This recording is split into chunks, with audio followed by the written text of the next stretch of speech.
Vamos a hablar con el pediatra infectólogo y director del Hospital Pereira Rosell, Álvaro Galeana, que ya ha llegado aquí a piso. Bueno, se vienen las clases, se habla de nuevos protocolos, se habla de niños vacunados, se habla de un retorno cuasi más seguro, de una presencialidad que aspiramos a que sea alta, que no tengamos a los niños tanto sentados en las computadoras y que puedan socializar y vivir la educación como corresponde. Bienvenido, Álvaro, ¿cómo estás?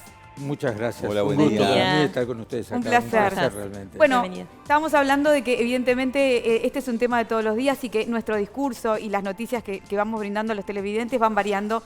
No sé si minuto a minuto, pero cada 24 horas tenemos protocolos distintos, tenemos formas de encarar nuestra vida de otra manera. ¿Cuál es tu apreciación con referencia a los protocolos para los niños, para el retorno a las clases? Bueno, se está en pleno finalizando o afinando un poco la protocolización de lo que va a ser el inicio escolar.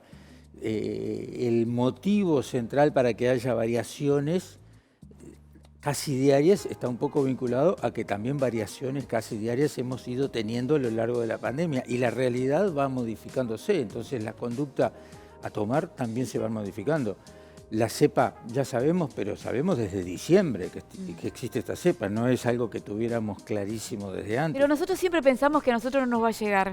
No sé por claro, qué. ¿Se acuerdan que cuando había empezado todo esto en China decíamos nos creemos que acá estamos afuera del mundo, pero no estamos afuera del mundo, estamos dentro del mundo y además tarde o temprano todo lo que ha pasado en el resto del mundo nos viene pasando a nosotros. Eso nos da cierta ventaja porque nos ha permitido de alguna manera en algunos momentos adelantarnos un poco a la situación. La realidad es que tenemos una cepa diferente, pero también tenemos un porcentaje de población que progresivamente se infecta cada vez más, eso es una realidad, ¿no? Tenemos cifras de infecciones actuales y dentro de esas cifras de niños y adolescentes que se infectan, muy importante, de alguna manera están generando también cierto nivel de inmunización activa, no pasiva, no vinculado a una vacuna, sino específicamente vinculado a la enfermedad. Y también tenemos progresivamente, pero recordemos que desde mediados de enero estamos vacunando a los niños con una muy buena respuesta y un aumento diario realmente bien importante del porcentaje de niños que se vacunan. Entonces, lógicamente, esto que es muy dinámico, evidentemente está generando, está también un poco a adecuarse. Las clases falta en algunos colegios 15 días, en otras escuelas un mes y poco para iniciar. Y por supuesto que desde el inicio, la idea central que rige, por lo menos cuando nos preguntan a los pediatras que hacemos infectología específicamente, lograr evitar la virtualidad en las escuelas. Queremos que las escuelas sean presenciales, eso ha quedado demostrado después de más de un año, 2 años prácticamente de pandemia. La virtualidad, si no hay otra cosa, es lo que se puede, pero no es la mejor opción para los niños. Queremos disminuir esa opción y que sea lo mayor posible la presencialidad. Pero bueno, se está trabajando en eso y yo creo que se va a andar bien porque falta un mes en principio para que empiecen las clases. Las cosas, los niños se han infectado mucho, eso es un problema, no me gusta, me parece una cosa... ¿Cómo reaccionan, Álvaro, los niños? ¿Tienen síntomas severos como pudimos tener algunos cuando padecimos en primera instancia? Tienen síntomas característicos vinculados fundamentalmente a la cepa Omicron, que es una cepa con menor compromiso pulmonar profundo, o sea, pulmonar bajo del pulmón, más compromiso mucoso, muchas veces sintomatología digestiva, náuseas, vómitos, fiebre, cefalea, dolor de garganta, pero no es una infección banal, es una infección que motiva mucha preocupación en los padres, que a veces pasan 1, 2, 3, 4 días con fiebres de 38, 39. Es desesperante para un padre, que a los ¿cómo te pediatras asustas con eso? nos preocupan mucho porque no sabemos siempre, no podemos, siempre se corre el riesgo desde el punto de vista médico de interpretar todo va a ser la cepa y en 24 horas todo va a pasar, pero no sabemos si siempre todo va a pasar, porque en el medio de eso también puede haber neumonías. No es que haya una gran asociación de neumonías, pero hemos tenido neumonías importantes en niños vinculados a Omicron, que han estado internados.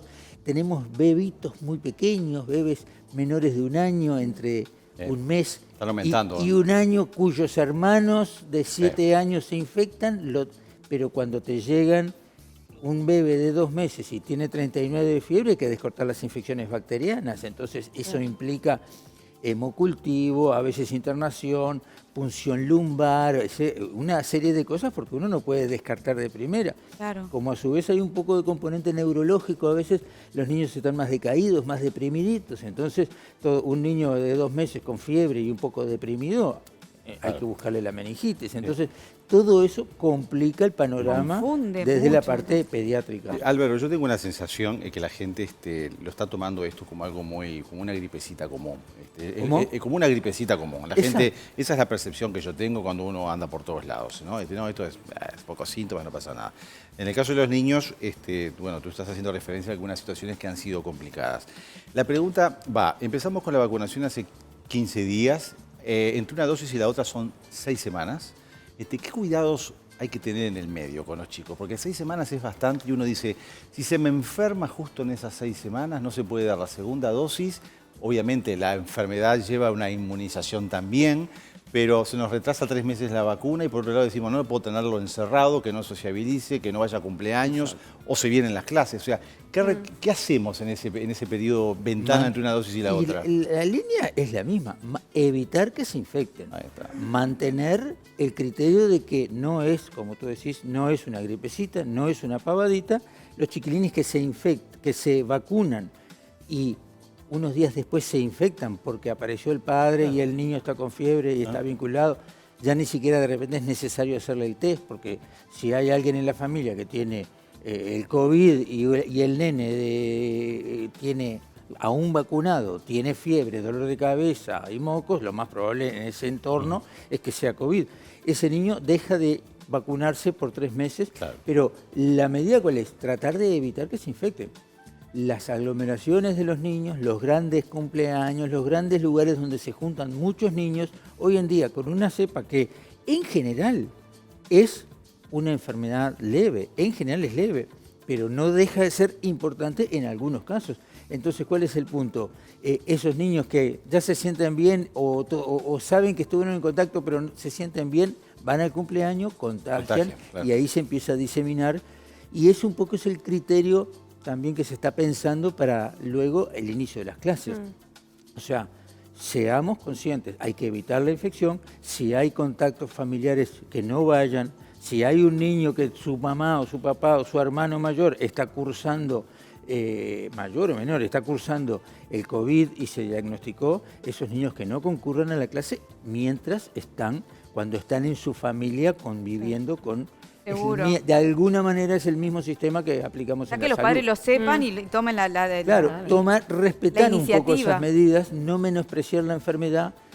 Tenemos la esperanza, nunca se sabe con este variante de coronavirus cómo va a ser la evolución de las cosas, porque cuando parece que están empezando a entrar en caja las cosas, aparece una nueva cepa. O sea, nunca sabemos si no queremos ser excesivamente, con esto se acaba, como se ha dicho en algunos lados. O se está manejando ese titular, ¿no? Se está manejando. Hace días que se maneja, que con Omicron se terminaría la pandemia y uno queda como... La historia, desde que empezó la pandemia, no muestra eso. La historia muestra que cuando se está por terminar empieza un partido diferente, cambia la cepa, hay una mutación, hay una rotación y volvemos a foja cero como nos ha pasado y por eso hemos tenido olas en el mundo, muchas olas. Nosotros hemos tenido quizás un poco menos porque venimos con ese delay digamos, que tenemos con el resto del mundo. Pero... Doctor, y hablando de esto de los contagios en clase, ¿no? ¿Le parece bien este criterio de que si hay un niño contagiado, se aísla al niño y no al resto de la clase y recién tomar un brote como 2 o más? ¿Eso estaría ese prudente? Es el criterio clásico,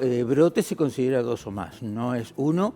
Hoy estamos en otra situación y es otra cepa que genera menos daño específicamente en los niños. Entonces, sin lugar a dudas, un caso aislado en la clase, bueno, cuando ya hay una diseminación dentro de la clase, ahí habrá que prestar más atención, eventualmente hisopar al resto de la clase, ese tipo de cosas para que tampoco sea un problema. ¿Y tapabocas todo el tiempo? Perdón, ¿tapabocas todo el tiempo? Y bueno, los niños grandes, como siempre, si es posible, sí. Nadie le va a obligar a nadie a ponerse el tapabocas sí o sí, pero es importante que si los chiquilines toleran el tapabocas, se acostumbren, en particular los niños grandes.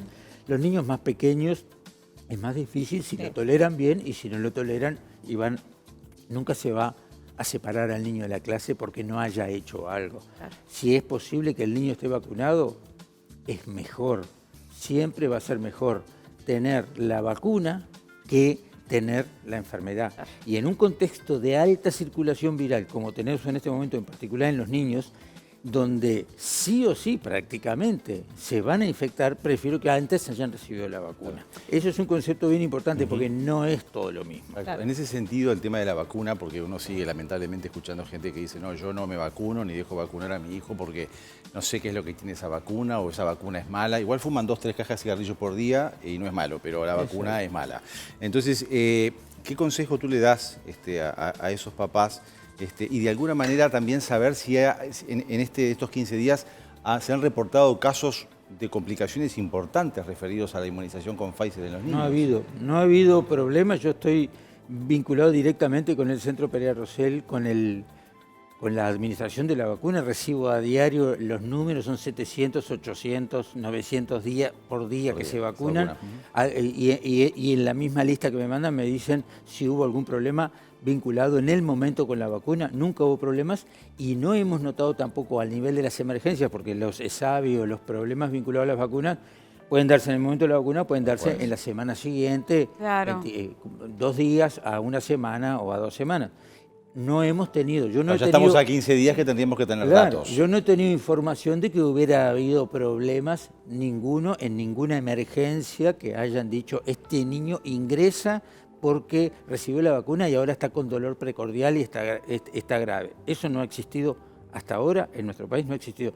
Prácticamente no ha existido casi en el mundo con la dosificación que tiene la vacuna Pfizer de disminuir a 1/3 la dosis, administrar 10 microgramos para niños de 5 a 11 años. Eso se había visto más en adolescentes y ha sido aún lo que se vio en adolescentes, ha sido relativamente de poca importancia. Sí he tenido muchos niños en estos últimos 15 a 20 días ingresados.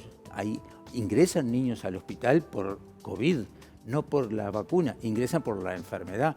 Son pocos en relación al número tan importante de niños que están infectándose y transcurriendo la enfermedad en este momento. Sin embargo, tenemos salas, un servicio, el servicio de infectos contagiosos, prácticamente más de la mitad de los pacientes son todos COVID y siempre tenemos algún niño en UCIN, en el CTI, que sube o que baja, pero que está circulando. Tenemos recién nacidos graves, tenemos neumonías en niños, tenemos cosas importantes. Acá pesan también las comorbilidades que estos niños puedan tener. Siempre, siempre la comorbilidad, tanto en los niños como en los adultos, específicamente la obesidad, el sobrepeso, la diabetes, las enfermedades hepáticas, las enfermedades renales, las enfermedades hemato-oncológicas, todos esos son comorbilidades. Nosotros nos preocupamos mucho de siempre mantener a los niños de patología hemato-oncológica vacunados cuando sea posible. Cuando el médico del servicio de hemato-oncología lo autoriza, los vacunamos a todos porque no son niños que consideremos vayan pidan en la agenda que cuando esté pronto. Más allá de que los papás quieran o no, eso debe ser un problema también. Siempre están autorizados por sus padres. Nunca se obliga, nunca se vacuna a un niño sin la autorización firmada de su padre. Pero todos los padres, por supuesto que habitualmente... Porque es una situación límite, ¿no? Y a veces en una situación límite uno... Y un niño con una situación hemato-oncológica, una diabetes, una hepatopatía o una obesidad importante... Un niño asmático debe ser complicadísimo. Asmáticos importantes, los asmáticos que reciben muchos corticoides. Claro, y contame una cosa, los niños se asustaron mucho con el tema de COVID, se asustaron. Les pasó de todo en sus cabecitas. Todos, los niños y los grandes. Sí, pero viste que los niños estaban como se quedaron mucho más angustiados con el tema. Los adultos lo vamos manejando, tenemos otro nivel de información. Ellos era como que se manejaban en sus códigos pensando, de acá no salimos. ¿Qué pasa con esos niños que entran internados por más que esté con los papás? No, habitualmente, vuelvo a decir, la internación es la excepción. Los niños asumen, los niños andan bien, el tratamiento que se hace, no hay un tratamiento para el COVID, hay un tratamiento para la eventual complicación por el cual motiva el ingreso.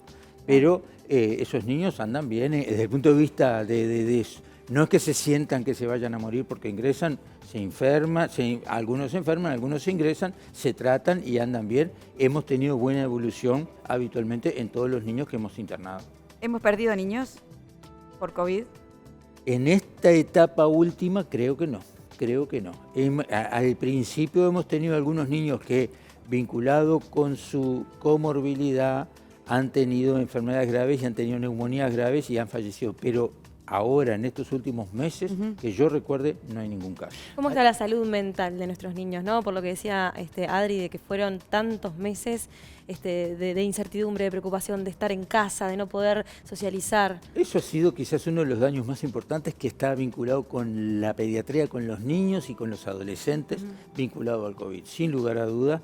Lo hemos vivido porque cuando hemos retomado en forma más importante la actividad presencial en medicina, o sea, viendo a esos chiquilines, hemos visto todo lo que se ha generado, y la salud mental, como tú decís, es uno de los momentos más difíciles que han pasado los chiquilines, no poder transitar con sus amigos, vivir con sus amigos un año, muchos periodos de este año 2021, pero también recuerden lo que fue el 2020, o sea, fue el 2020, después parecía que andaba todo bien, después el 2021 también hubo que cortar en gran parte, después se retomó. Los chiquilines lo que quieren es estar con otros chiquilines, y hemos constatado claramente y demostrado que la virtualidad ha generado depresión, ha generado sobrepeso, ha generado que estuvieran mal esos chiquilines. ¿Aumentaron las patologías con respecto a la salud mental? Aumentaron específicamente la depresión. Claro. La depresión, el sobrepeso, que está todo más o menos vinculado, porque es estar todo el día en casa, medio solo. ¿Qué hago? No hago nada. Exacto. ¿Cómo? No le doy pelota a la escuela porque ¿qué? Me o obligan la a que sea adicción a los una jueguitos, computadora. la adicción a los jueguitos. O entre también, clase y clase, mirá que también de clase y clase era como esos 5 minutos, era como necesito comer sí, algo. claro. Y hay muchos seguir. niños con trastornos del sueño también. Trastornos del sueño, Sí. por supuesto, Claro, sí, angustia, tremendo. ansiedad, muchos trastornos de ansiedad.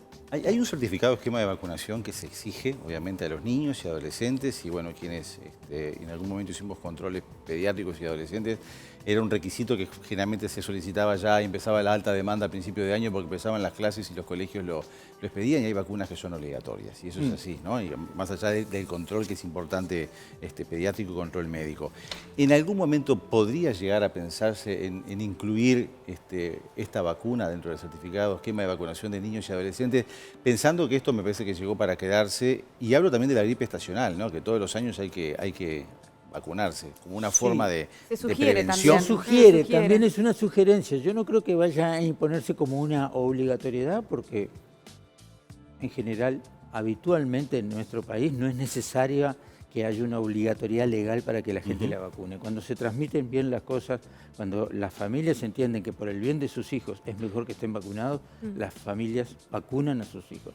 Sí ha habido un problema, que la falta de control pediátrico, control médico en general, en los periodos de pandemia ha generado una disminución, una caída de los índices de las tasas de vacunación de la población, que eso hay que tratar de recuperar, así como estamos tratando de recuperar las intervenciones quirúrgicas, los controles oftalmológicos, todo lo que implica de patología que requiere una conducta presencial del niño en el centro de salud, y eso se ha atrasado.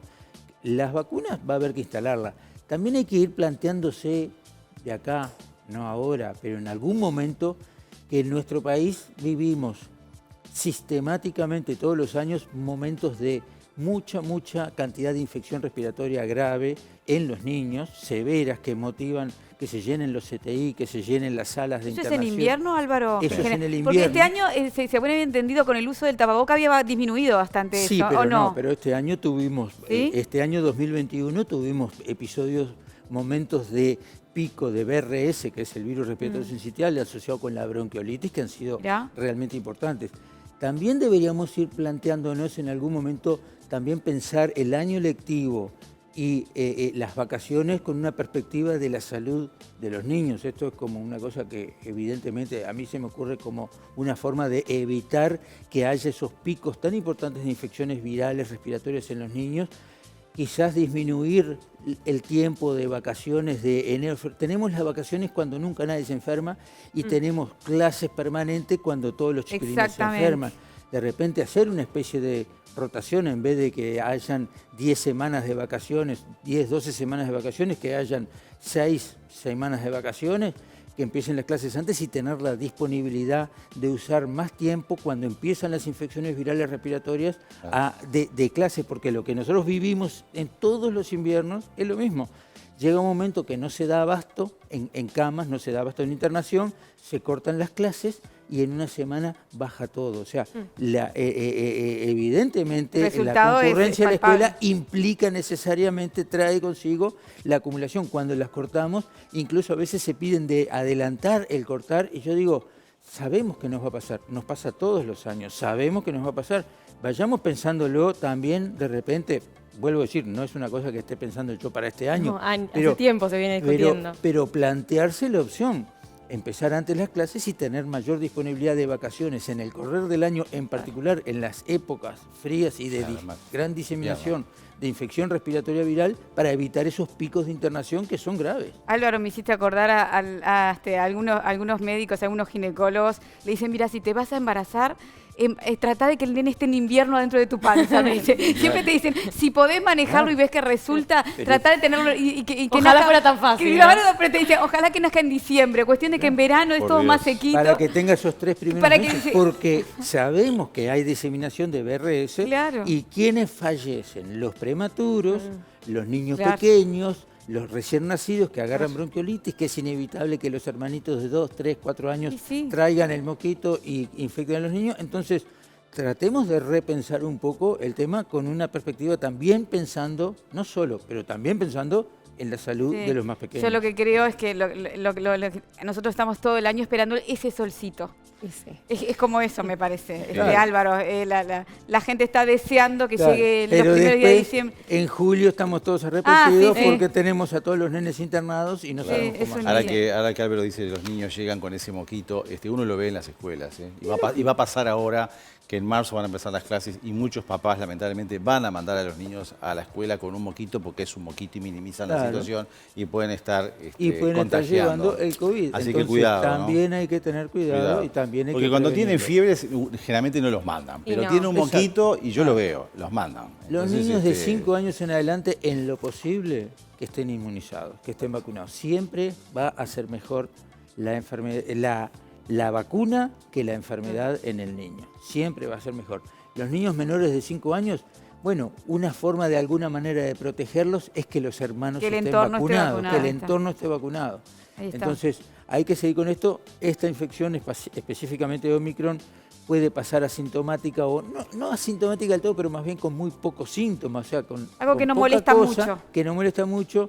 Cuidado con las personas de mayores riesgos en sus domicilios, con los abuelos, con las personas mayores que conviven esos chiquilines, porque ellos son que, aunque estén vacunados, si tienen comorbilidades, pueden tener una enfermedad.